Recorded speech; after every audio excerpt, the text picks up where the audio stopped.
Hace muchísimos años, en un pueblo de esos donde las casas eran de adobe, vivía Rodrigo Herrera. Rodrigo no era cualquier hombre. Era el comerciante de ganado más astuto de la región.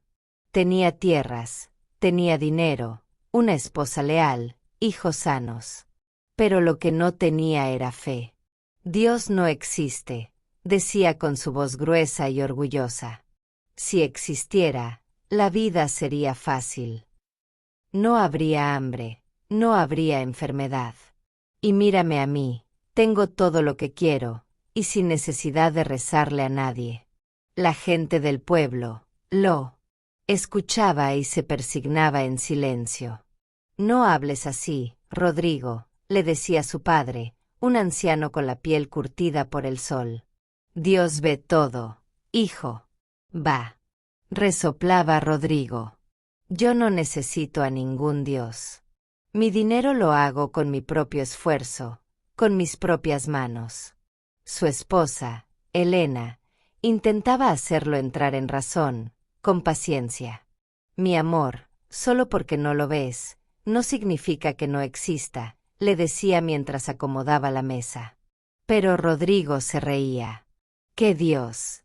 ¿Ni qué? 8 cuartos. Exclamaba. Si Dios quiere mi dinero, que baje y lo coja. Elena suspiraba y movía la cabeza. Pero no insistía. Sabía que no había peor ciego que el que no quiere ver. Un día, Rodrigo hizo el mejor negocio de su vida. Vendió todas sus reses a un precio altísimo. Tanto, que su bolsa de cuero pesaba con monedas de oro y plata. Regresó al pueblo pavoneándose, con una sonrisa de oreja a oreja. Hoy me fue de lujo, murmuraba, sintiendo el peso de su fortuna en la cintura. Caminaba por el sendero polvoriento, disfrutando el viento en la cara, hasta que de pronto se le ocurrió algo. Se detuvo, sacó un fajo de billetes, se limpió el sudor con ellos, y luego los lanzó al cielo. Con una risa burlona. «Toma, Dios», gritó. «Si existes, agarra mi dinero. Te lo regalo». Los billetes cayeron lentamente al suelo. Rodrigo los recogió con calma y siguió su camino, riéndose. No tenía ni idea de lo que le esperaba. Cuando llegó a su casa, sus hijos y Elena todavía no volvían del campo. Entró y dejó la bolsa de dinero sobre un estante y se frotó el estómago. Tenía hambre, mucha hambre. Se acercó a la cocina, levantó las tapas de las ollas y bufó con fastidio. Otra vez sopa, gruñó. Siempre lo mismo. Su cara de disgusto era un poema. ¿Cómo era posible que un hombre con tanto dinero tuviera que comer sopa todos los días? Ya estuvo bueno, murmuró. Tomó unas papas y decidió cocinar algo más decente. Encendió el fogón, acomodó la leña y dejó que las llamas crecieran. Luego se quitó la chaqueta y fue a su habitación a cambiarse. Y justo ahí todo comenzó a torcerse. Mientras se ponía una camisa limpia, escuchó un sonido extraño. Algo como lluvia. Pero no era lluvia. Frunció el ceño.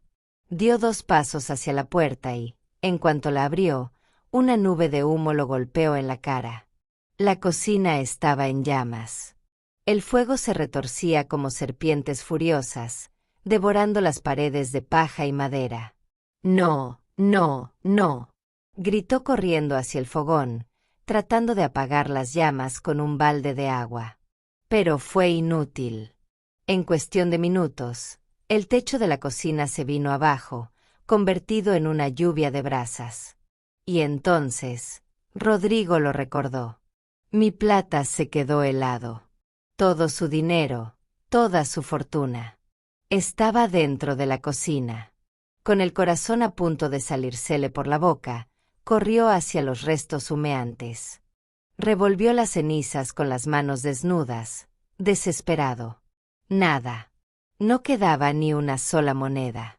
Las llamas se lo habían llevado todo. En ese momento llegaron Elena y los niños. Su esposa se detuvo en seco, viendo la escena. Dios mío, ¿cómo vamos a cocinar ahora? Pero Rodrigo no la escuchaba, no veía nada, no oía nada. Solo sentía un agujero en el pecho. Se tambaleó hacia atrás. Con el rostro pálido y las manos ennegrecidas por el hollín, cayó de rodillas. Revolvía la tierra como un loco, buscando lo imposible. Elena quiso tocarlo, pero él ni siquiera reaccionó. Sus hijos lo miraban asustados, sin entender por qué su padre, el hombre más fuerte que conocían, estaba tirado en el suelo como un mendigo sin alma. Y en ese instante, en lo más profundo de su mente, un pensamiento lo atravesó como un rayo. Tal vez Dios sí existe. Pero si era así, acababa de aprender de la peor manera posible que no debía haber jugado con él. Y lo peor aún estaba por venir. Rodrigo Herrera, el comerciante más exitoso del pueblo, el que se burlaba de Dios, el que decía que la fe era para los débiles, ahora estaba tirado en el suelo, con las manos negras de ceniza y el corazón en un puño. Su esposa, Elena, intentó levantarlo, pero él no reaccionaba. Rodrigo, ¿me escuchas? Nada. Los niños, asustados, se abrazaron entre ellos. Nunca habían visto a su padre así. Y desde esa noche todo se fue al carajo. Al principio, Elena pensó que su esposo estaba en shock por la pérdida de su dinero. Era normal, ¿no? Había trabajado duro por esa plata y en un instante se había convertido en humo. Pero con los días, algo raro comenzó a pasar. Rodrigo ya no hablaba, ya no comía bien, ya no trabajaba. Se quedaba sentado en el patio, mirando la nada, murmurando cosas que nadie entendía. ¿Mi plata? ¿Dónde está mi plata? Elena se preocupó. Mi amor, ya pasó, le dijo, acariciándole el hombro. Volverás a trabajar. Volveremos a salir adelante. Pero él no respondió. Y luego vino lo peor. Una noche, Elena se despertó sobresaltada. Algo estaba mal. Miró a su lado y vio a Rodrigo acostado boca arriba, con los ojos bien abiertos, pero sin moverse. Rodrigo, susurró, moviéndolo un poco. Nada. Lo sacudió con más fuerza. Rodrigo, despierta. Su esposo no reaccionó. No parpadeaba. No respiraba hondo. No emitía sonido. Elena sintió un escalofrío. Era como si estuviera muerto. Pero cuando el sol comenzó a salir, Rodrigo parpadeó. Y de la nada se levantó como si nada hubiera pasado. ¿Qué pasó?, preguntó, frotándose la cara. Elena se quedó mirándolo, pálida. Rodrigo, toda la noche, estuviste como petrificado. Él se encogió de hombros. No sé. Dormí normal. Pero esa misma noche volvió a pasar. Y la siguiente. Y la siguiente. Cada vez que caía la noche, Rodrigo quedaba completamente paralizado. Y lo peor, empezó a tener pesadillas.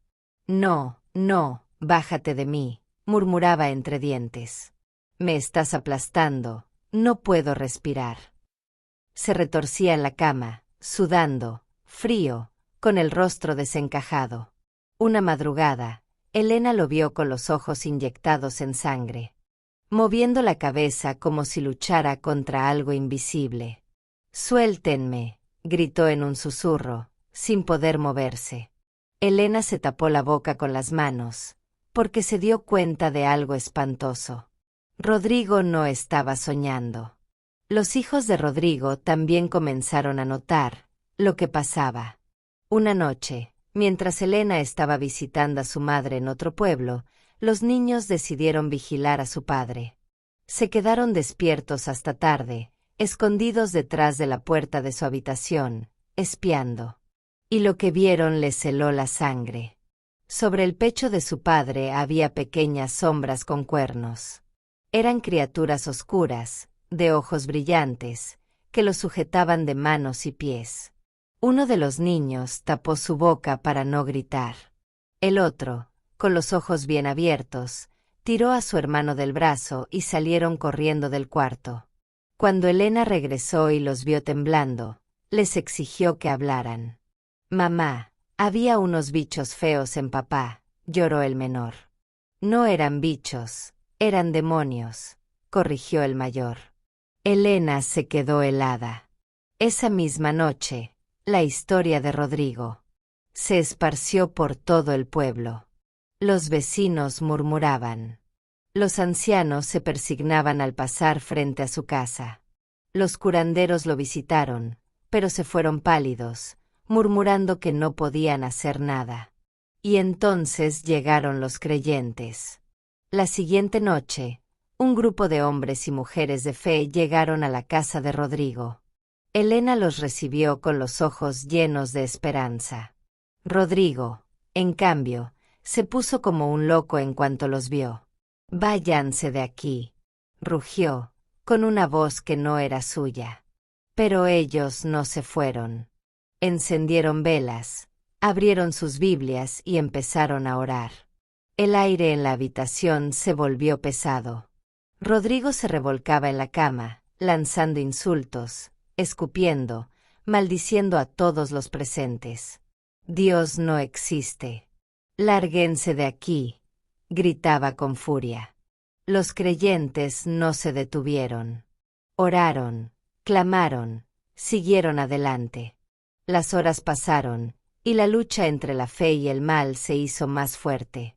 A las 3 de la mañana, Rodrigo soltó un grito desgarrador. El olor a humo y azufre llenó la casa.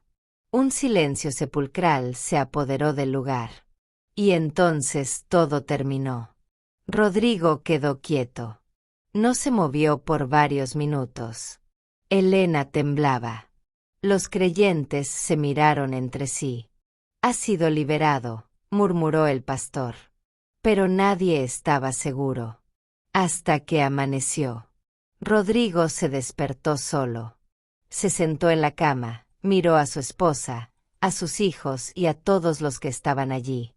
No dijo nada. Simplemente lloró. Por primera vez en su vida se sintió libre. Esa misma tarde, mientras la iglesia local se reunía, ocurrió algo inesperado. La puerta se abrió lentamente. Todos se quedaron en silencio. Era Rodrigo, el hombre que había negado a Dios, el que decía que la fe era inútil.